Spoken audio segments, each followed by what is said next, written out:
تمام تعریفیں اللہ کے لیے جس نے ہر چیز کو خلق کیا۔ اللہ نے انسانوں کے لیے ہر چیز میں حکمت پوشیدہ رکھی، جو غور کرتا ہے وہ پا لیتا ہے۔ مرغا ایک ایسا پرندہ جس کی بانگ سے عرش پر رحمت اور قبولیت کا دروازہ کھلتا ہوا دکھائی دیتا ہے۔ یاد رکھنا، اس وقت تم اللہ سے جو بھی دعا مانگو گے وہ قبول ہوگی۔ روایات میں آتا ہے کہ جب مرغ اذان دے تو اللہ سے اس کا فضل مانگو، اپنے لیے دعا مانگو۔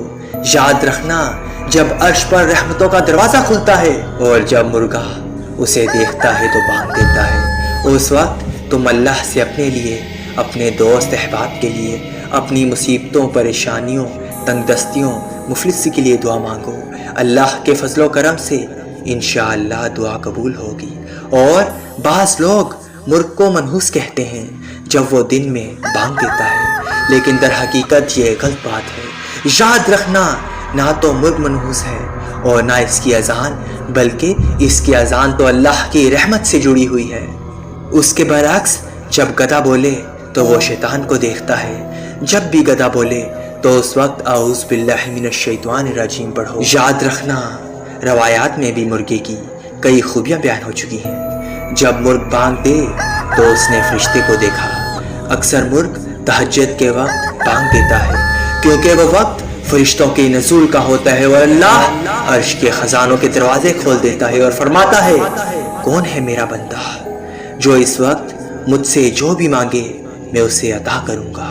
اس وقت جو بھی دعا مانگی جائے اللہ وہ رد نہیں کرتا اور فوراً اسے قبول کرتا ہے۔ اللہ کے رسول حضرت محمد مصطفیٰ صلی اللہ علیہ وآلہ وسلم نے فرمایا، جب مرغ اذان دے تو اللہ سے فضل مانگو، اور جب گدھا بولے تو اعوذ باللہ من الشیطان الرجیم پڑھو۔ اور اللہ نے مرغ کی آنکھوں میں وہ طاقت بخشی کہ وہ فرشتوں اور جنات کو دیکھ سکتا ہے۔